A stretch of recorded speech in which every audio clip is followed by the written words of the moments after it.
오늘 본문 말씀은 마리아가 엘리사벳을 방문하여 서로 하나님의 은혜를 찬양하는 내용입니다. 마리아의 찬가는 내용적인 면에서 구약적인 배경을 가지고 있습니다. 즉, 시편의 인용구로 여겨지는 내용이 여러 곳에서 발견되며 역사서인 사무엘상, 또 선지서인 하박국 등의 내용도 암시가 됩니다.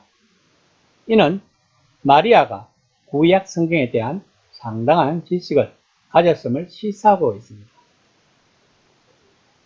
다음으로 마리아의 찬가는 억눌린 자들을 응원하는 내용이 두드러지게 나타나고 있습니다. 교만한 자를 낮추시고 권세 있는 자를 파하며 줄인 자를 배불리 먹이시는 내용도 도덕적, 사회적, 경제적인 면에서 가히 혁명적인 내용들이 포함되어 있습니다. 마리아의 찬가는 내용면에서 구약 사무엘상 2장 1절에서 10절에 나오는 한나의 노래와 유사합니다. 이러한 유사점은 마리아가 한나의 노래를 참조하였거나 누가가 한나의 노래를 자신의 필제로 인용하였다는 비판적인 주장을 받기도 합니다. 그러나 이러한 유사점은 유대인들의 교육 제도에 기인한 것입니다. 즉, 한나든 마리아든 유대인들은 어릴 때부터 성경 교육을 철저하게 받았기 때문에 하나님을 찬양함에 있어서 그 형식과 내용이 유사한 찬양으로 들릴 수 있다는 것입니다. 그러나 마리아의 찬양에는 메시아의 도래와 관련된 마리아 자신의 영광에 대한 인식이 두드러졌다는 점이 특별합니다. 본문 말씀 1장 39절에서 40절 말씀입니다. 이때에 마리아가 일어나 빨리 산골로 가서 유대 한 동네에 이르러 사가랴의 집에 들어가 엘리사벳에게 문안하니. 성경은 마리아의 여행길이 얼마나 걸렸는지, 어떻게 여행했는지, 누구와 함께 찾아갔는지에 대해서 아무런 말이 없습니다. 그것은 중요하지 않다는 것입니다. 다만 성령으로 임신한 두 여인의 만남이 중요하다는 것입니다. 생각해 보세요. 아이를 수태하지 못하다가 늙은 나이에 아이를 수태한 여자와 처녀의 몸으로 아이를 수태한 여자의 만남은 무언가 두 조합으로 보입니다. 그런데 이들의 심정은 어땠을까요? 우리들은 성경을 해석할 때 항상 등장인물의 마음의 상태를 공감해야 말씀이 살아서 우리들에게 적용되는 것을 느낄 수가 있습니다.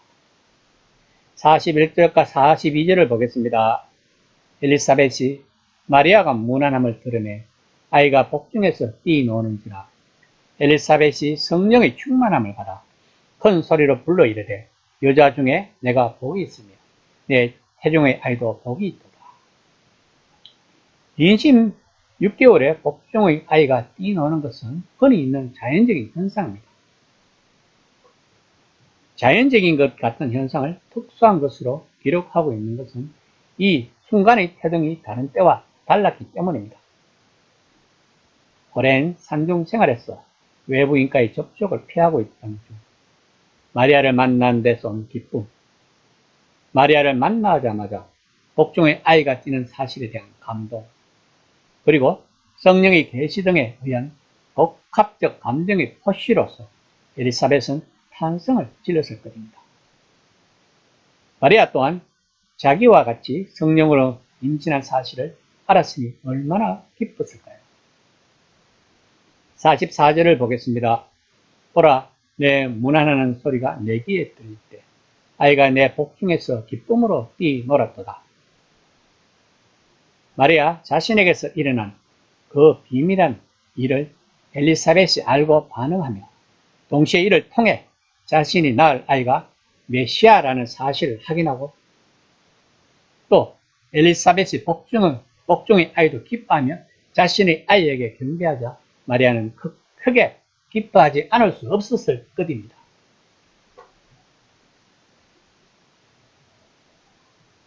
46절에서 55절까지는 마리아의 창가로 널리 알려져 있습니다. 누가는 마리아의 창가를 통해 그 당시 유대인들이 생각하고 있는 메시아는 어떤 사람인가를 데오빌로에게 이야기해 주고 있습니다. 그런데 내용이 가히 혁명적인 것입니다. 어떻게 연약한 처녀의 입에서 나오는 찬양이 이렇게나 힘있고 역동적일 수가 있는지. 51에서 55절까지 말씀입니다.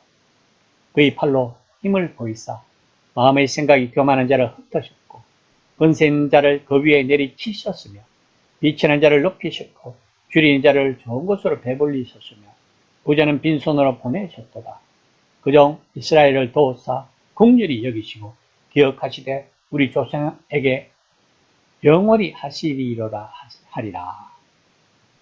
본절은 마치 우리나라가 일제시대 때 독립투사 어머니가 독립투사 아들에게 거사를 앞두고 이야기하는 것과 같은 장엄하고 역동적입니다. 이런 고백이야말로 우리가 진정 성령의 세례를 받으면 자연스럽게 나오는 고백일 것입니다. 56절 말씀입니다. 마리아가 석 달쯤 함께 있다가 집으로 돌아가니라. 성경은 석 달 동안 무슨 일이 일어났는지에 대하여 아무런 말이 없습니다. 그러나 우리가 추론을 해보면 아마도 석 달 동안 마리아는 훌륭한 태교를 했을 것이라고 생각할 수 있습니다. 마리아와 엘리사벳은 날마다 하나님의 은혜와 그리고 도래할 메시아와 그 메시아를 인도할 아이들에 대해서 이야기를 했을 것입니다.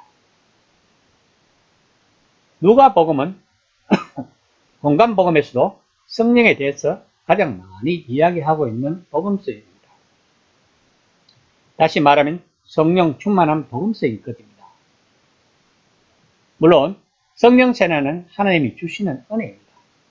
그런데 기독교 역사를 공부해보면 성령이 충만한 시대는 그만큼 갈급함이 있었던 시대였다는 것을 알 수 있었습니다.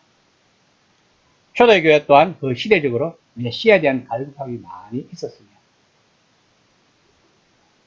우리나라에서도 평양 대부흥 운동이 있었을 때에도 하나님에 대한 갈급함에 회개 운동이 전국적으로 일어났다는 것을 우리는 알아야 합니다. 작금의 코리아 사태에서도 많은 기독교인들이 매주 금요일에 모여서 회개 기도를 도시마다 했다고 합니다. 그러나 그 회개 기도는 우리의 자범죄에 대하여 하는 것이 아닙니다. 회개 기도는 우리와 하나님과의 관계 회복을 위해 하는 것입니다. 그러므로 신약에서의 회개는 일회성이 아니라 계속 일어나는 다발성인 것입니다. 물론 하나님과의 관계를 회복하려면 우리들이 죄에 대한 회개는 기본적인 것입니다. 그러나 이것으로 끝내면 안 된다는 것입니다. 그 다음의 단계인 하나님과의 깊은 동행이 이루어져야 회개 기도인 것입니다.